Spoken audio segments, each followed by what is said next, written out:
ভক্তবৃন্দ, আজকের আমরা গৌড়ীয় বৈষ্ণবের তিন ঠাকুর গোবিন্দ, গোপীনাথ, মদনমোহন। আমরা মদনমোহনের কথা শুনেছি। এখন গোবিন্দ জি কি দর্শন করে গোবিন্দের সেবা লাভ করব। জয় গোবিন্দ জি কি জয় হোক। সেই গোবিন্দদেবের লীলা কথা একটু শ্রবণ করুন। কিভাবে গোবিন্দ যে আবির্ভাব হলো, কিভাবে তাহাকে কে প্রতিষ্ঠা করলেন, রূপ গোস্বামীর কাছে কিভাবে তিনি সেবিত হচ্ছেন, এই গোবিন্দদেবের ইতিবৃত্তি আমরা শ্রবণ করে এবং গোবিন্দজির সেবা করে আমাদের জীবন সার্থক।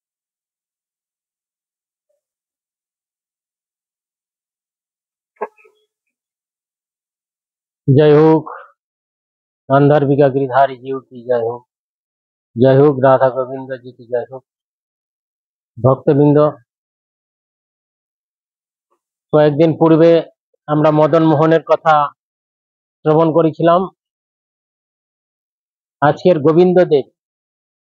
গোবিন্দদেব কিভাবে প্রকট হলেন, গৌড়ীয় বৈষ্ণবের ভজন এবং সেবার আরাধ্য দেব গোবিন্দদেব, তিনি রূপ গোস্বামীর কাছে কিভাবে প্রকট হলেন এবং কিভাবে সেবা লাভ করবেন, সেটি আমরা শ্রবণ করব। এই গোবিন্দদেব পূর্বে বজ্রনাভ কৃষ্ণের নাতি, তিনি পরীক্ষিত মহারাজের আদেশে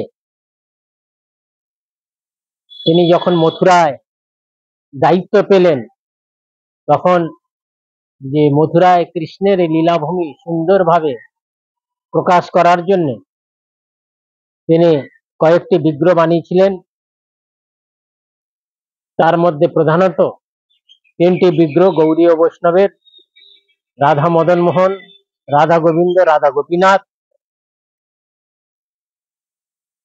আমরা জানি সেই বিগ্রহ বানালেন এবং মায়ের কাছ থেকে বিগ্রহের নামগুলো তিনি পেলেন।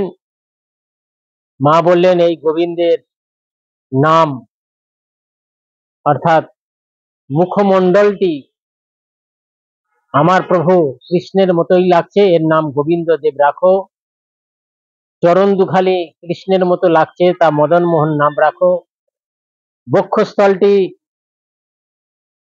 কৃষ্ণের মতো লাগছে, গোপীনাথ নাম রাখো। তাই বজ্রনাভ তার আকুল প্রার্থনায় ভগবানের লীলাভূমিতে প্রতিষ্ঠিত করেছিলেন রাধা গোবিন্দদেব। সেই রাধা গোবিন্দদেব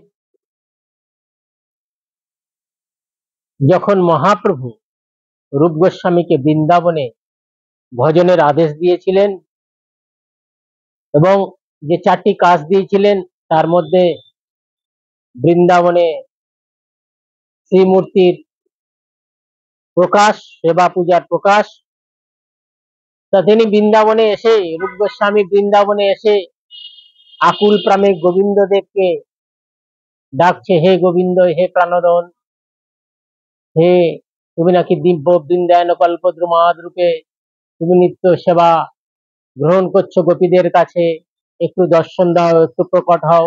তিনি যমুনার কুলে কুলে হে গোবিন্দ বলে আকুল প্রাণে কাঁদছেন এবং ব্রজবাসীদের গৃহে গৃহে দ্বাদশ বনে ভ্রমণ করতে করতে গোবিন্দদেবকে ডাকছেন, কিন্তু গোবিন্দদেবকে তিনি দর্শন পাচ্ছেন না।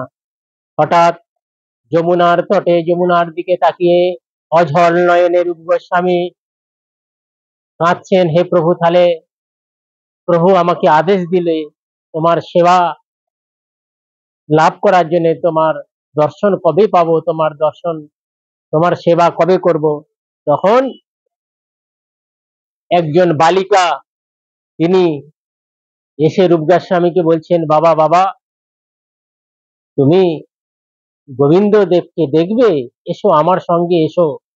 বলে গোবিন্দ দেবকে দেখার জন্য তিনি ধীরে ধীরে যমুনার পার ধরে আস্তে আস্তে তিনি গুমা টিলাতে আসলেন সেই গুমাটিলাতে এসে দেখালেন, সেই বালিকা ব্রজগোপী দেখালেন যে দেখো তো ওইখানে একটি সুরভি মাতা গোমাতা যাচ্ছে, আমরা একটু ওর পিছন পিছন যাই চলো। বলতে রূপ গোস্বামী সেই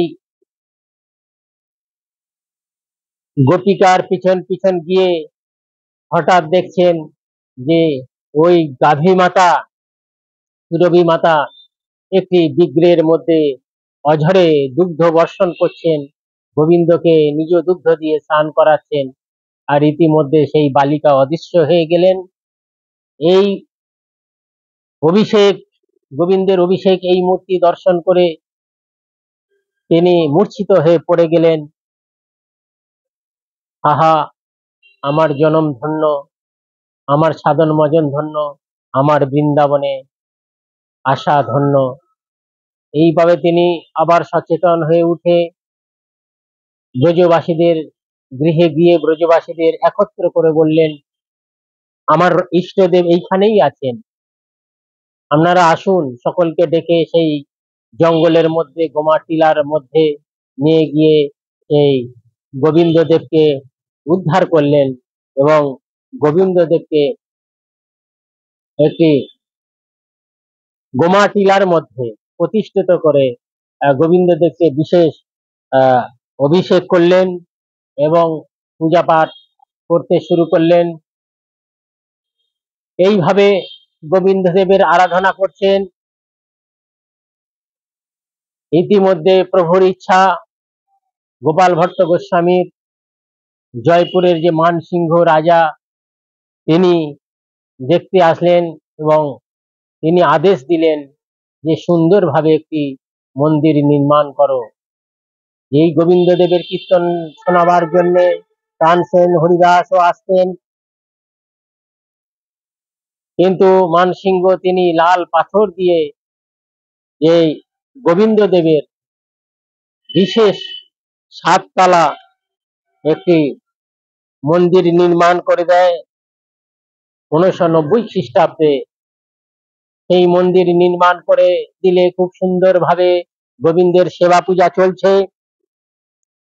কিন্তু হঠাৎ সেই মন্দিরের চূড়ার কাছে যে গম্বুজ, ওখানে যে 2.5 মণ ঘি ধরে এইরকম একটি প্রদীপ করে দিয়েছিলেন। সেই প্রদীপের মধ্যে মোটা করে সলতে দিয়ে সেই গোবিন্দদেবের গম্বুজের মন্দিরে প্রদীপ জ্বালিয়ে দিতেন।